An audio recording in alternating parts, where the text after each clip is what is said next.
Your sixth sense superpower. Secretly you're first. When you make the decision to live in Wonderland, to live in a place and with an inner compass that is oriented and open and awake, to guide you to the best possible life, you've just experienced what I call a paradigm shift, and that's what we're going to review today. What we've learned so far is we've flipped the script. We've taken you out of the ordinary world. Five sensory world is such a fumbling, freaky, frightening place. And the greatest thing that can happen when you don't have your sixth sense is you get by. You make it, maybe. But you don't have a lot of fun, that's for sure. I'll tell you one thing, the ego has no sense of humor. It's much too frightened. And it doesn't like people. Everybody's a threat. Even if you fall in love, then you're threatened by, you won't love me back. I mean, where's the end? It never, ever, ever brings relief. So this is escape velocity. This is your escape route. To begin to experience life in a way that actually you can enjoy or actually begin to feel a little joy in. We have to go about this not as an effort. That's another thing that isn't going to work. If I say on any one of these tools, you have to do this, I know what your barking dog's going to say. I don't have to do that. I'm not going to do that. So I'm going to say I'm inviting you to try it, but it's a game. And you can either sit on the sidelines and watch everybody else have fun and snarl and bark, or you can give up control and you can dive in and you can play. I had an experience of a student who came to my workshop. He was really barking dog. I was teaching a workshop in Chicago where I lived at the time. And I had about 300 students. It was a workshop on manifesting your heart's desire. And in the beginning of the workshop, he came in, suit and tie, clearly serious, with notebook. The first thing I said to him, and all my students, is put your notebooks away. Well, that pissed him off. What do you mean, put my notebook away? And I said, because anything I teach you, you're not going to remember if you write the note. You'll write the note and you're going to forget it. And nobody reads those notes. Have you read your notes from the last workshop? Nobody reads the notes. It's just a way to think you're learning. So put it down and have you learn in your body so you'll remember. He was annoyed, clearly annoyed, let a few people know. He didn't appreciate this interruption. Okay. No problem. So we go on a few more minutes, and then I have everybody get up and start dancing. Well, that offended his barking dog so badly that he flipped out, ran up, grabbed my microphone in front of my class and said, "This is ridiculous. You're making a fool out of me. You're making a fool out of all of us. And I, for one, will not be humiliated. I'm leaving. Who's with me?" And everybody just stood blinking, And he said, fine, dropped the microphone, walked out. And I looked at everybody, and I looked at the door, and I looked at my helper, and I said, put the music back on. And we just started dancing again. I wasn't going to even respond. So the students were like, okay. And off we went again. I never addressed it, because I knew exactly what it was. The barking dog likes to hold you hostage and get a lot of attention and explanation and make it okay, and just don't. It is what it is. Well, guess what? 5 years later, I am teaching the next level of that workshop. Who do you think is sitting in my front row? The same guy. Now, what do you think I did? I didn't give him stink eye. I wanted to.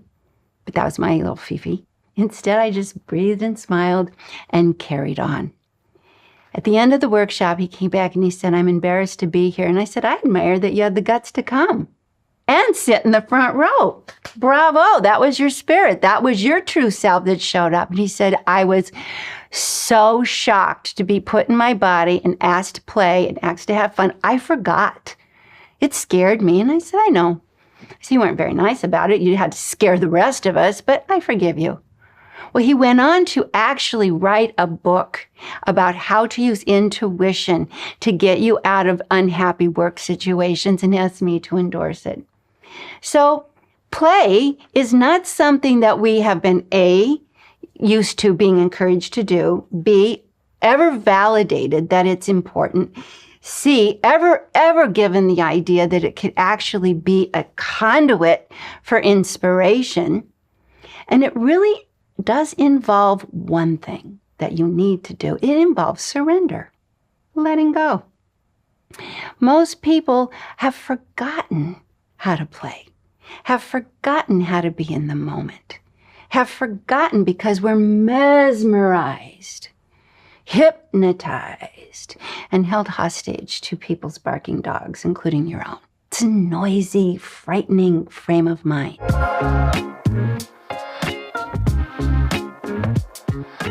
So we have to remember the tools I've given you.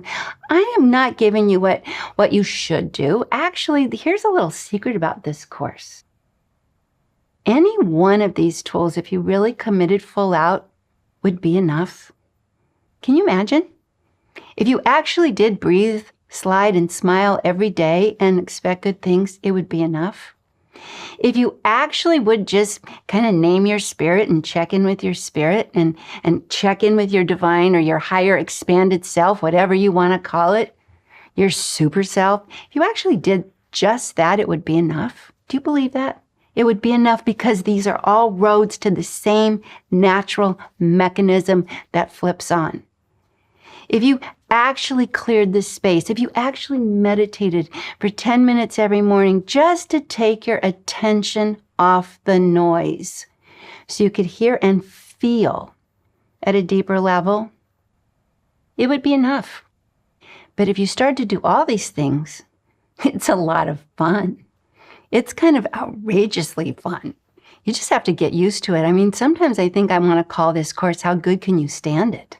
So, because it really is an invitation to let life be better than you're comfortable with. So right now, I just want you to begin to really consider, what am I doing? Am I really going to do this? And don't ask your barking dog. Don't even ask me. Breathe and slide with me right now. Go here.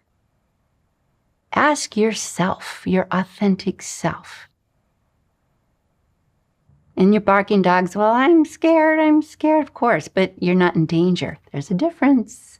You're just scared of giving up control, but you're not in danger.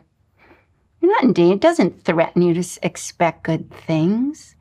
It doesn't threaten you to have clear space. It doesn't threaten you to check in with your brilliant self. You can even call it your brilliant self. It's just different. The other thing is it's not difficult. It's just different. It's going from 5 to 6, and it's an exponential shift. It's going from barking dog fight to Wonderland. Are you really going to do this? Because when you put those 2 feet in and say, okay, fine, I'll give it a try. But you can't go in and, have you ever been in dance? It's like dancing with the universe. So we have open and we expect, we turn the radio on, we're hearing the music. But if you're like, tight butt, tight jaw, dead eyes, you're not letting it in. Have you ever heard the expression, the spirit moved you? Well, that's what we're trying to do, to let the essence of you move you. And it takes your availability and practice. Now, you have to do one thing that's a bit, it almost feels like a paradox. You need to slow down, but you don't necessarily have to slow down your life. Just slow down your breathing. Let's just try that right now with me. Just breathe in. And if you really want to slow down your breathing, use your imagination and breathe up through your feet into your heart space, because you'll notice your rib cage opens when you do that. Just try it with me right now. You just go here instead of trying to shove it here, okay? And let that light open up above and below, front and back. And then scan the field, scan your energy, scan your body. Is there anything, like the princess and the pea, is there any little niggling thing trying to get my attention? Well, it's not enough to think it. Say so.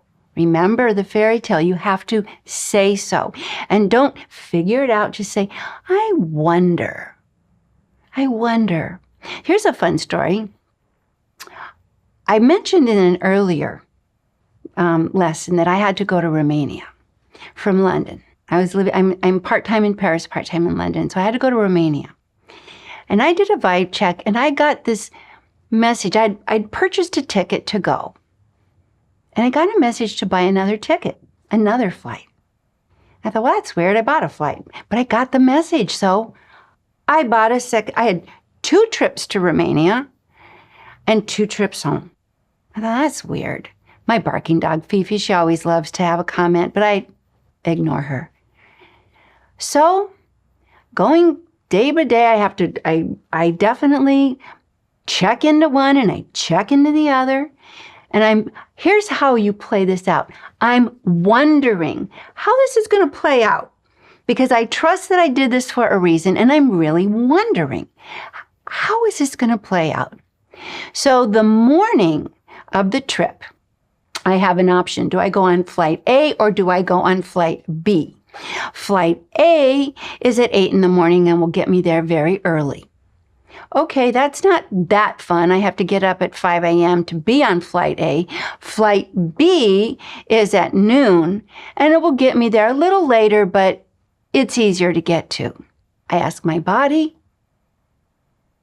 flight A, get up and go. Okay, I get up and go. And I'm wondering why I bought flight B and why then I chose not to go on flight B. Flight B was the first flight I bought. Flight A was the second. So I go to the airport. I get on. I get early. I get into Romania, Bucharest. No problem. Flight B had a mechanical. It didn't go as it was supposed to. I got a message. Sorry, we're sorry for the inconvenience. The flight's delayed for 2 hours. I'm thinking, good, that's why, but not really. 3 hours later, I get another message. We really are sorry for the inconvenience. The flight is now delayed until 10 p.m. Now I'm in my hotel room, comfy and enjoying myself with a cup of tea before bed. Then I get a message at midnight. Sorry, this flight will not be going. Please contact customer service for reimbursement. It's like, yes, that's why I bought 2 tickets. I wondered, but I didn't need to know. Now that's a crazy way to live, isn't it? It is weird and wild and fun and crazy, and it works. And I'm not the only one that this works for. Every single person who really works with their intuition will have 1,000 stories to share that are similar to mine. So, what do? You decide.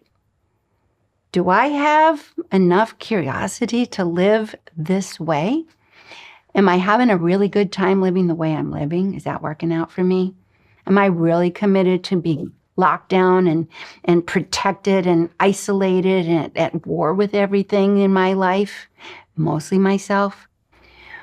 Would I be curious to just let it go, just do my morning meditation for a few minutes with the idea of clearing? Clear space, clear field, vibe check, and go with it. You have to do 2 opposing things. Buy 2 tickets? Okay.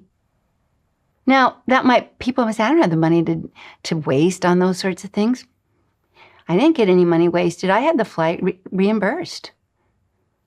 But this is where you're really being invited to try some things differently.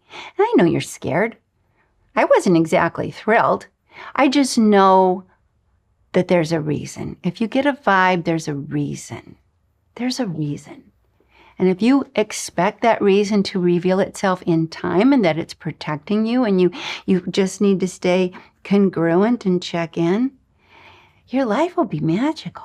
I honestly, that's why I brought in imagination. If you can imagine and expect things to work out for you, I promise you they will, but you got to do things differently. Slow down, be present, breathe, check in. Expect good things. Know it's a disruptor. It's a disruptor. You got to do things differently. You can't keep doing the same. Start in little ways. Know what you love. Tell the universe what you intend, what you need, what you want, and let the universe, let the mirroring of the quantum field for my more scientific types guide you there. Your barking dog doesn't know the way. But your divine self, your inner self, your expanded self, it's a GPS. It knows better than you. It knows better than you. So, at this point, you have to get clear and honest with yourself. That's the only thing. Your barking dog can say, I don't have to, but you do. But it's a choice, not an obligation. It's just your decision. Door A, Wonderland. Door B, bummer. Your choice. Door A, expect good things, lots of surprises, will completely entertain you. Door B, I get to be right all the time and alone, and a lot of people won't like me. I won't like myself very much either. You choose. Door A, I give up control and I let things better than I can figure out influence and benefit my life. And door B, well, I'll be in control and I'll be right all the time, but I won't be myself. I'm not going to be myself. I don't know what I'm being, but it won't feel good. Certainly won't be very happy. If you try full out even a few of these tools, you get quick results because this is the natural way. This is not something you have to work and earn. It's something you have to expand and receive and go with. The music's on. Run with it. You don't have to invent the wheel. You just have to surrender and hop on the merry-go-round. It's fun. It's different. It's not difficult. It's not difficult and it's not dangerous. It's just different. So be curious, make the space, and just try. See what happens. Because what'll happen is you'll get good results quickly.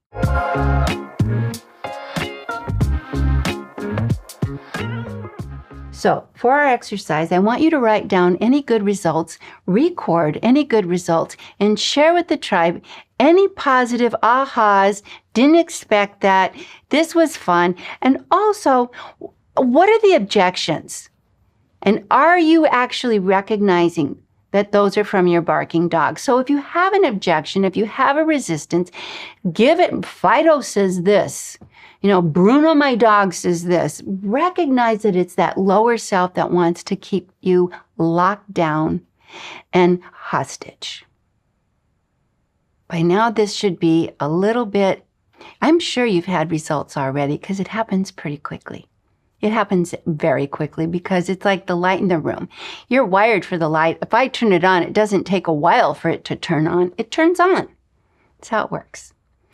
So, you can't bypass creating the space. You can't bypass going in, breathe, smile, slide. Check in, feel what you're feeling, name what you're feeling. Then you can decide what you'll do with it. Break it down. Share your feelings, share your experiences, and I'll see you tomorrow.